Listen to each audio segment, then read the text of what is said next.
Special thanks to Horizon Therapeutics for sponsoring the Special Fathers Network Dad to Dad podcast, working tirelessly to research, develop, and bring forward medicines for people living with rare and rheumatic diseases. Discover more about Horizon Therapeutics' mission at horizontherapeutics.com. He was born 3 weeks early, and he was tiny. The professor held Ariel in one hand, looked intensely in Ariel's eyes, and with the professor's long, bony index finger, began poking Ariel from head to toe while continuing to look intensely in Ariel's eyes. After about 3 or 4 minutes of silent poking of my son, the professor looked up at me directly in my eyes and said, "You got a good one." And these 5 words, "You got a good one," were, David, literally the first positive words that any professional had said to me in 3 months. That's our guest this week, Eliya Stromberg, the founder of Fathers Connect and author of Chosen Fathers. Eliya has 3 grown children, including Ariel, who has Down syndrome. We'll hear Eliya's family story and more on this Special Fathers Network Dad to Dad podcast. Say hello to David Hirsch. Hi, and thanks for listening to the Dad to Dad podcast, Fathers Mentoring Fathers of Children with Special Needs, presented by the Special Fathers Network. The Special Fathers Network is a dad-to-dad mentoring program for fathers raising children with special needs. Through our personalized matching process, new fathers with special needs children connect with mentor fathers in a similar situation. It's a great way for dads to support dads. To find out more, go to 21stcenturydads.org. And if you're a dad looking for help or would like to offer help, we'd be honored to have you join our closed Facebook group. Please go to facebook.com/groups and search Dad to Dad. Now let's listen in on this conversation between Eliya Stromberg and David Hirsch. I'm thrilled to be talking today with my friend Eliya Stromberg of Jerusalem, Israel, a father of 3, who is founder of Fathers Connect and author of Chosen Fathers. Eliya, thank you for taking the time to do a podcast interview for the Special Fathers Network. No, you're welcome, David. And thank you for taking the time to have me. You and your wife, Esther, have been married for 35 years and are the proud grandparents of 8 and parents of 3. Ellie, 34, Raquel, 31, and middle child Ariel, 32, who has Down syndrome. Let's start with some background. Where did you grow up? Tell me something about your family. So I grew up in Los Angeles, California, and typical family. There were 3 of us, 3 children in the family. I happen to be in the middle. I have an older sister, younger brother. My father was a businessman. He had a retail jewelry store in Hollywood, California, which was started by his father. I grew up in a identified Jewish home, but we were not observant. We were not Sabbath observant families. I grew up in a reform environment. I went to Hebrew school, had bar mitzvah, went to public school. From public school, went on to university, started at UCLA, and then transferred to Berkeley, from where I graduated. Life was wonderful post-World War II, and it was a very good childhood that I had. It was what can I say? Baruch Hashem. I had a very nice childhood. Excellent. Well, let's go back a little bit. I think in a prior conversation, you did mention that your dad was in the jewelry business. I think you mentioned he was a watchmaker, and he worked at Farley Jewelers, the oldest retail business in Los Angeles, from what I remember. So it was actually my grandfather, his father, my grandfather William, was the watchmaker, and he started a business in 1917 on Hollywood Boulevard, when Hollywood Boulevard was literally 2 blocks long, surrounded by orange groves. And at the time when my father eventually took over the business and when he eventually retired from it, it was the oldest retail business in Hollywood, California. Both my father and my grandfather were Rotarians in the Hollywood Rotary Club. My father at one point was the president of the club. And so we have long long history in Los Angeles. Thank you for the clarification. So I'm sort of curious to know, how would you describe your relationship with your dad? Excellent question. My relationship with my father, I believe, starts with my father's relationship with his father. From what my father told me, he didn't hear from his father the words, "I love you." I'm not sure if he ever did. Not that they didn't have a close relationship. They did. They worked together. They were in business together. The family was close. I never knew of any kind of arguments or disruptions never aware of anything like that.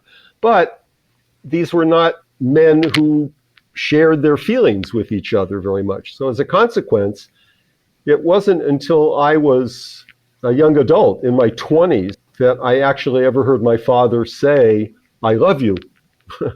And so we had a good relationship. I went fishing with my father on occasion. He was a deep sea fisherman, and he took me hunting with him once. We went dove hunting in Blythe, California once. So we did things together periodically, and I loved my father. I was very close with him, but he also, like so many fathers, had expectations of how I was supposed to be, and was rather directive about those expectations. But we had a good relationship. I mean, he was there, he was always present, and I mean, there were some events in our lives that brought us close together. I learned things from my father. I learned some very important life lessons from my father. So if you had to name one or two of those important takeaways, lessons, if you will, from your dad, perhaps that you've tried to incorporate into your own fathering, what would they be? Okay. So, as I said, my father was a retail jeweler. And at one point I lived in New York. And as an adult, a young adult, he came to visit me in New York. And together we went to 47th Street in Manhattan, which is the center of the diamond district of the retail jewelry business. Well, not just retail, but of the jewelry business in New York. And we're walking on the street and he's talking to me, and we passed the entrance to a store, and there are two men standing in the entrance to the store, and they're gesturing back and forth. Actually, we're on the opposite side of the street, and we're looking at them across the street. My father pointed and he said, "Look at those two men there talking to each other." And they're gesturing back and forth, and my father said they could be in the middle of a deal. And lo and behold, right after that, the two men shake hands. And my father said to me, "Those two men have probably just sealed a deal with that handshake.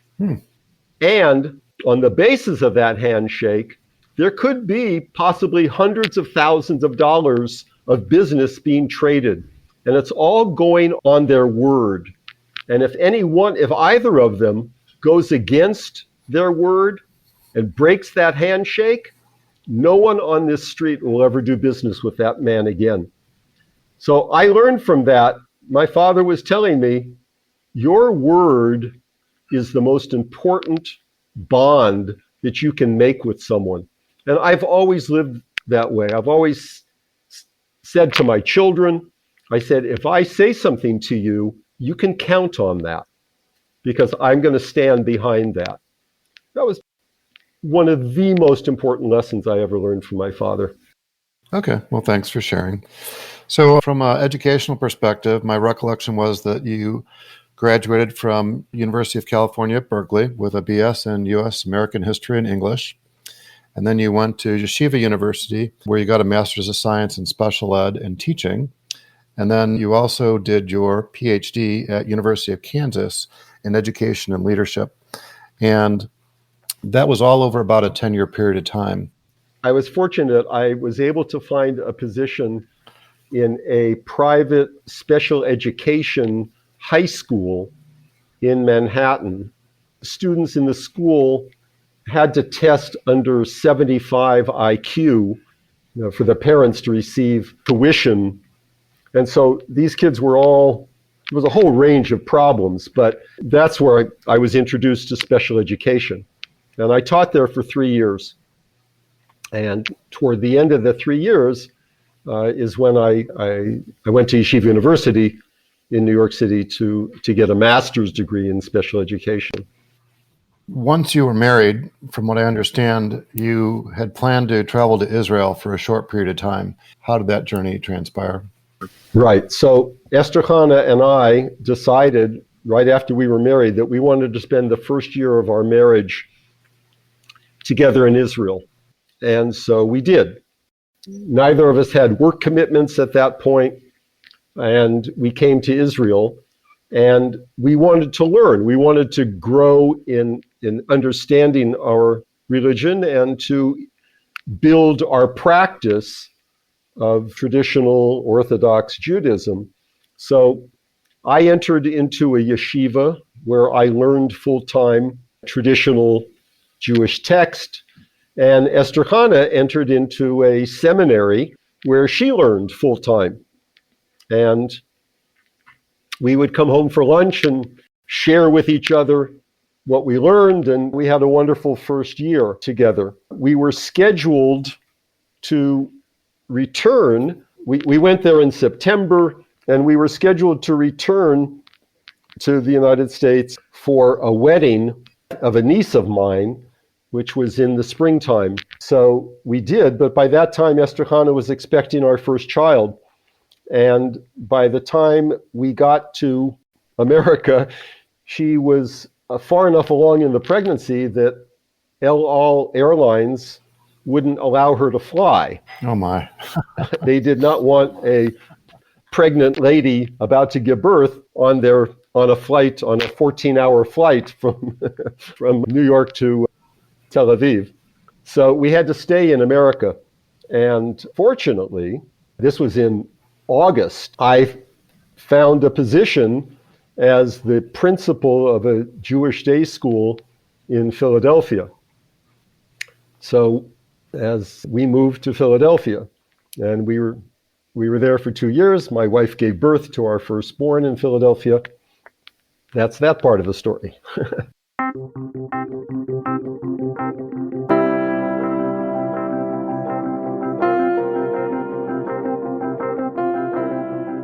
So let's switch gears and talk about special needs, first on a personal level and then beyond. Right. And I'm wondering, before Ariel's diagnosis, did you or Esther have any exposure to the special needs community? Well, I did because I taught special education. But together as a couple, actually on a personal basis, I did not know anybody with a child with special needs, nor I don't believe Esther Hannah did either. So our firstborn was born a typical child. We were both flying. I mean, what could be more wonderful than a firstborn? And it was a boy, and he was typical, and he was handsome, and he was off the charts as far as his development. So that's what we were looking forward to with whoever else might come along, be it son or daughter. What was Ariel's diagnosis and how did that come about?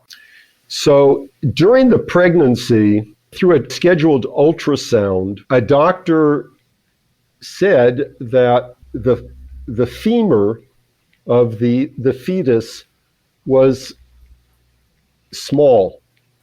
But he said sometimes that is found in children who have Down syndrome. The only way to know for sure at that point was to do the amniocentesis examination. But for a number of reasons, the primary reason being that there was no point in us doing that examination because our belief was such that we would not have aborted the child. The only circumstances under which we would abort would be if for some reason the fetus or the birth was life-threatening to my wife, but there was nothing to indicate that.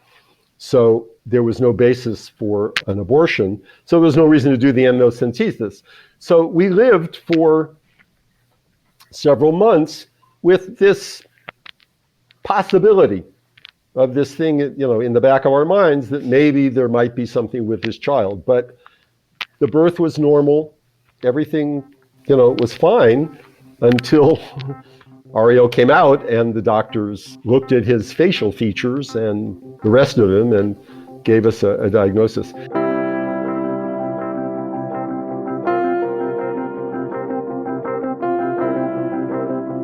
The first 3 months of Ariel's birth were extremely difficult for me. With all my background, education, and experience in special education, when the child was mine, none of that experience or education helped me to accept what I had been given. He wasn't what I expected, and he wasn't what I wanted. And for 3 months, I was in a state of denial and depression. I had no idea what to expect, and I didn't think I could be the kind of father that I was to my firstborn. I was not in a good place, and as a consequence of not being in a good place about myself, I was not able to be of support to my wife. And so for 3 months, she says I checked out. That's the term that describes me. I didn't run away, but I did emotionally. I was there if she handed the baby to me, I took him. If I had to change a diaper, I would. Impatiently, I would pat his back to try to get a burp, but I didn't try to bond with him. And that went on for 3 months. Finally, a friend said to me, stop already with all this negativity.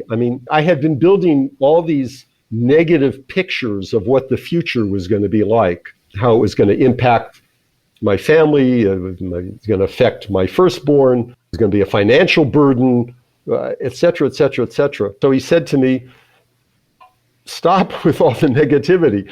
Why don't you get a real evaluation from somebody who really is both compassionate and understands Down syndrome? So he recommended that I go to a Professor Ruvain Feuerstein of blessed memory, who at the time was a world-renowned educator of individuals who were developmentally delayed. And he was the founder and director of the Feuerstein Institute in Jerusalem, and the grandfather of a little boy with Down syndrome. So I took Ariel, my son, to meet Professor Feuerstein. I walked into the professor's office, cradling Ariel in my arms. I extended my hand to the professor to shake his. The professor ignored my hand and just grabbed Ariel out of my arms and began to intensely look into his eyes. He held Ariel in one hand. Ariel was a scrawny, puny kid, and he was born 3 weeks early, and he was tiny. The professor held Ariel in one hand, looked intensely in Ariel's eyes, and with the professor's long, bony index finger, began poking Ariel from head to toe while continuing to look intensely in Ariel's eyes. After about 3 or 4 minutes of silent poking of my son, the professor looked up at me directly in my eyes and said, "You got a good one." And these 5 words, "You got a good one," were, David, literally the first positive words that any professional had said to me in 3 months. I had all kinds of diagnoses and prognoses and analyses and statistics and all kinds of things about kids with Down syndrome, but nobody ever once said to me anything like, "You got a good one," or even "Congratulations, you're the parent of a son." So when the professor said to me, "You got a good one," it like jolted me. And my thought was, wow, if I got a good one, maybe good things will come from him, which was like, just as I say, I got jolted by what the professor said, but he didn't stop there. He said to me, I'm the grandfather of a child with Down syndrome. And he said, you know how he came to me? I shrugged my shoulders. What is he going to tell me now? What do you mean how he came to you? So he said to me, his soul was flying around in the heavens. And as it was flying, it was saying, where am I going? Where am I going to land? And it looked down, and that soul saw me, and he said, Feuerstein, that's where I'm going. And what I heard the professor say to me was that I was chosen, that it's not an accident that this little soul of Ariel with his Down syndrome body came to me. So what the professor did for me in those few moments was that he gave me a reframe. He gave me a way of how to look at my child in a different way. And if I was chosen to be Ariel's father, then to me that meant that I must be exactly the right person for Ariel. So all the doubts I had about myself and all the uncertainty as to like what to do with Ariel, suddenly it was like, well, even if I don't know what to do, I still must be the right person for Ariel because I am his father. Nobody else is his father. So I must be the right person for him. And if I'm the right person for him, then he's exactly the right child for me. And I certainly understood that Ariel needed me, but I didn't ever think I needed Ariel. And what I learned there from the professor with the reframe was that Ariel was good. He was born good. I mean, he was perfect as Ariel, and that he was going to be and become exactly what Ariel was supposed to be and become. And it might not be what I expected, but he was going to be the perfect Ariel because he started out as the perfect Ariel. He started out as a good one. Yeah, well, thanks for sharing. It sounds like a profound experience, transformative from what you just said, and it allowed you to look at the circumstances in a new light. So thank you again for sharing. I'm sort of curious to know what impact Ariel's situation has had on his siblings. Okay, Ariel being that he was in the middle, it had interesting impact. Number one son, Eli, he always wanted to have a younger brother that he could play with. But Ariel just wasn't physically up to what Eli could do. So they didn't really, Eli kind of didn't pay too much attention to Ariel. Although now they do, I mean, Eli is a mature man and he's grown up and he accepts his brother and they're actually very close. They WhatsApp together and Eli doesn't live here in Israel, so Ariel doesn't see him very often, but Ariel has been to South Africa to visit, etc. Anyway, with Rachel, Ariel used to sit on Rachel a lot. He was 2 years older, and for a while he was physically more developed than Rachel. And it wasn't until for many years, Rachel was always kind of at odds with Ariel. He was a nuisance, a big nuisance to her. And fortunately for Rachel, we grew up, our next door neighbors had a son with Down syndrome. Literally our next door neighbors. We could have broken through a wall and we would have walked from one apartment to another. And they had a boy with Down syndrome who was he's about 3 or 4 years younger than Ariel. And they had a daughter who was exactly the same age as my daughter, who became best friends. And because they each had a sibling with Down syndrome, they were able to work with each other. They were able to give support to each other. They created like a little world of specialness because we each have brothers with Down syndrome. So they can relate to each other. That's what you're saying. Right. They gave support to each other. And because they had that support, Rachel was able to accept Ariel. Rachel went also to a preschool program here in our neighborhood that was an integrated preschool. Ariel went to it before Rachel did, and integrated with typical children and children with special needs. And so she went to that. So she grew up in an environment where not only her brother, but other people had special needs. So she had more of an exposure to was more accepting in general, but she had to deal with a brother who was a nuisance. So as I say, it was primarily with the support of her next door neighbor friend, Shoshana, that she was eventually able to accept Ariel.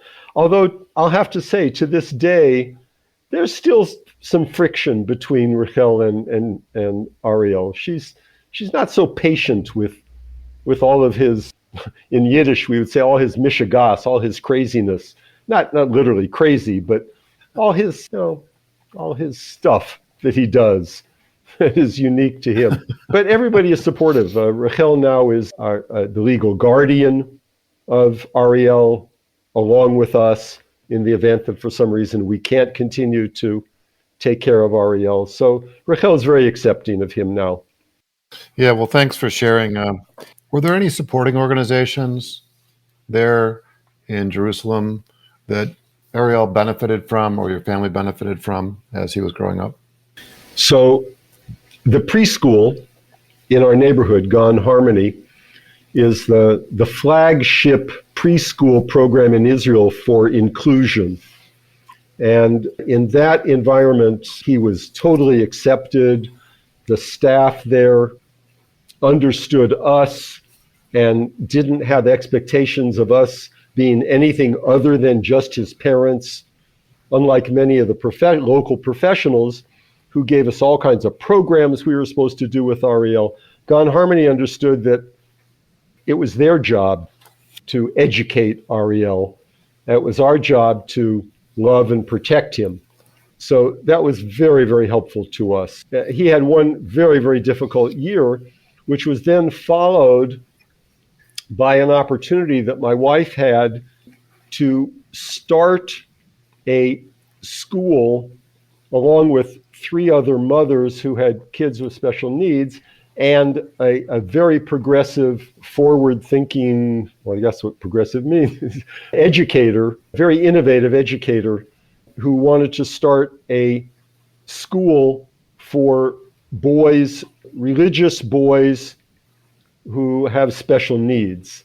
So when Ariel was 8 years old, he entered a school located outside of Jerusalem and began in this environment of total acceptance, and it was just an amazing school. Ariel's been in that school now for 24 years. From the time he was 8 years old until the present, he's been in that environment. And it's probably where Ariel will continue to live the rest of his life, because it has become a community, not just a school. And just to be clear, what's the name of the school that he's currently at? So in Hebrew, it's called Sadnat Shiluv Givaot. Loosely translated means it's the program for inclusion in the community called Givaot. Okay. Well, we'll be sure to include that in the show notes so anybody who's interested can learn more about that. That would be great.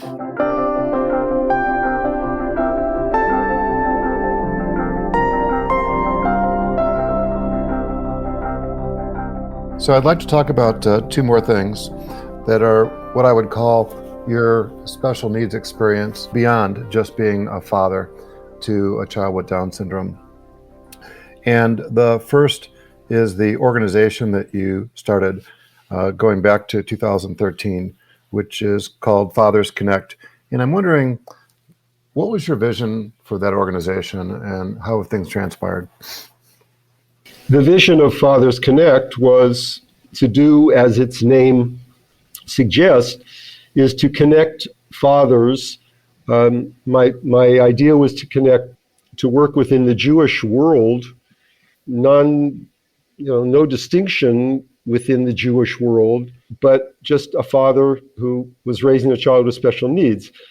I live in Israel, so I started here in Israel, and the vision was to have a location where young fathers and even more experienced fathers could meet, ask questions, get information, give support to each other.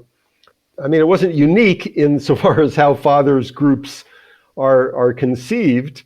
Just there was nothing like that for the English-speaking world here in Israel. So at the time when I was encouraged to write the book that I wrote called Chosen Fathers, Life Lessons Learned from Fathers of Children with Disabilities. So I was also encouraged to start a group. And so I did. And the group, what was interesting about the group was my discovery that we fathers, as well David, from your vast experience working with fathers, is that we're characterized as not wanting to share things about ourselves with other people as men. We don't talk much about ourselves. We're doers, not talkers about ourselves. So, how do you pull fathers together? And I thought I'm primarily talking to fathers in Jerusalem. A significant portion of Jerusalem is religious, Sabbath observant. So I got a rabbi to come and talk. I offered an evening where a very prominent rabbi, well known in the English-speaking world, would come and speak about legal issues, Jewish legal issues regarding raising a child with special needs. And I advertised in a couple of the local throwaway papers and etc. 40 fathers showed up, and I was overwhelmed. And when I told people that I had, that 40 fathers showed up, they said, "How'd you do that?" And what I realized is I did it because it happened because the topic was something fathers wanted to hear about. We ran a second Fathers Connect program in which we talked about secular legal issues and financial issues and how to deal with the bureaucracy. And I had 3 experts in each of these areas come and speak. An additional 17 fathers whom I didn't meet the first time showed up. So it says to me that to talk to fathers, find out what they need, what they want to know, and talk to them about that and make that connection with them. I was very much encouraged by all of this response to follow through on what to me was a no-brainer, and that was to start a mentor program. Experienced fathers working with new fathers. I know you have had experience with that, David. You have a program running, and many other groups have that also. Somehow it didn't work here. We never got it going. And so we became a very sort of disconnected group of fathers. I've maintained contact with people on an individual basis, but we're looking to build up Fathers Connect once again. Yeah, well, thanks for sharing. Working with dads is pretty challenging, working with men, I should say, for the reasons that you've stated. We're not the gender that pulls over and asks for directions, and we're likely to try to figure it out on our own. And I think that, it's one thing when you're trying to get from point A to point B. It's another thing when you're applying that problem-solving approach to something more consequential like raising a child, or like we've been discussing, raising a child with special needs. You're not likely to get the results that you're desirous of or that your child deserves, for that matter. So I applaud your efforts. And I did want to drill down a little bit on your book, Chosen Fathers. And I'm sort of curious to know, because you've done a brilliant job of profiling a number of different dads. And I'm wondering, how did you go about selecting the dads that you included in the book? I had to make a definition of what I wanted to interview people directly. At that, we were pre-pandemic, and so I could meet face to face with people, which meant that I had to do that with fathers here in Israel. And so I began asking around. I had some contacts. I knew some people. My next door neighbor, for instance, had a son with Down syndrome, as I mentioned. And I began asking around for fathers of kids with special needs. But I had to make a definition as to what that meant. What did it mean, special needs? And I decided that special needs was defined quite broadly. And so any father who felt that his child was not typical in any way, and that he had to somehow find unique ways to connect with his child, to provide for his child, to educate his child, that father was a potential interviewee. So as a result, the book is a collection of some very diverse kinds of special needs. Got it. Yeah, well, I love what you did, and I like the fact that it is diverse. So it's not just speaking to the Downs community or the autism community or the cerebral palsy community or the rare disease community, but you've covered a lot of ground. So I'm thinking about advice now, and I'm wondering, in addition to some of the thoughts that you've already shared, is there any advice that you'd like to share with a father who might be listening there in Jerusalem, here in the States, about raising a child with special needs? I've discovered in my 32 years of raising Ariel that there are 5 areas that I know every parent, mother and father, has to deal with. And the sooner they learn how to deal with those things, the more not only just successful that they'll be, but the more joy they will have in being a parent to their child.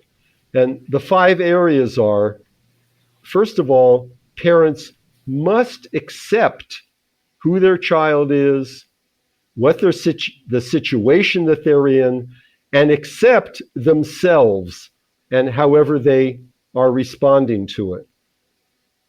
Acceptance is number 1. Number 2 is recognizing that they're not in it alone. The parents, you're not doing this all by yourself.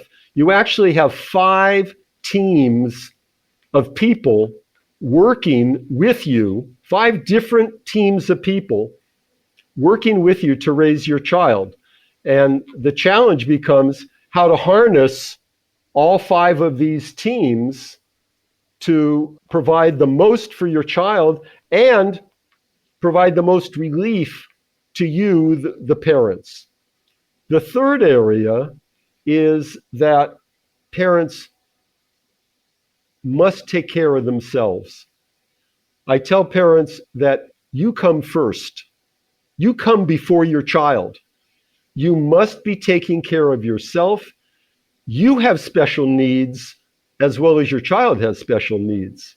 And you must be taking care of those special needs, because if you're not taking care of them, then you can't give the most and the best to your child, to the typical children you have, to your spouse. If you're not taking care of yourself, you're not doing the best for others either.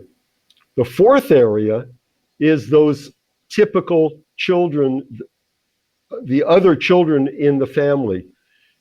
They must feel loved and they must feel special also. And you have to learn how to give them exactly what they need, so that not only do they feel good about themselves, but they accept and feel good about their typical sibling. And then the final area that we have all got to learn to be is we've got to learn to be advocates for our child. Nobody else cares more about your child with special needs than you do. And nobody else will give them more than you do. And nobody knows more about your child than you do. You live 24/7 with your child. And no matter what the professionals may tell you, they don't know your child like you do. So you have to learn. There are advocacy skills to learn. So 5 areas, I tell parents, you got to learn how to do them. And I'll just say, I'm working on how best to help parents to learn in those 5 areas. Well, thank you for sharing. If I can paraphrase what you've said, acceptance, you're not alone, that you've got to take care of yourself so you can bring your A game, not just for your child with special needs, but for your typical children, right? You don't want to overlook their needs as well. And then the last is that, you need to be your child's best advocate. And that's a learned experience as opposed to just something that is innate. And I remember you saying, I think of it as sort of your mantra, which is, this is your life, accept it, get busy, and make it good. That's it. That mantra I developed not long after my experience with Professor Feuerstein. And I've had to repeat that to myself many, many times in these 32 years, because the challenges don't ever stop, as every parent raising a child with special needs knows. That they're different challenges. They're sometimes bigger challenges. And they're not just like how to take care of the child, but it's like how to take care of myself when something comes up that I'm not prepared to do, that I don't know how to do, or that I thought was taken care of and I find out it's not. So that's it. This is your life. Dynamically accept it. Don't just passively accept it and say, oh yeah, that's what it is. What can I do about it? But dynamically accept it and say, I'm going to make it the best it can be right now. That's fabulous. So I'm sort of curious to know, why is it you've agreed to be a mentor father as part of the Special Fathers Network? Well, I never realized it, David, but I would not be the man I am were it not for Ariel, for all my children, and for my wife. I mean, if I haven't had my life experiences, I wouldn't be who I am, and I wouldn't be sitting here with you talking. So I come to appreciate that my life experiences are a gift, because I've chosen to make the best of them. I haven't always known how to, and sometimes haven't wanted to because they were difficult. But when I've realized that there are no mistakes, I used to make a lot of mistakes until I learned how to call them learning opportunities.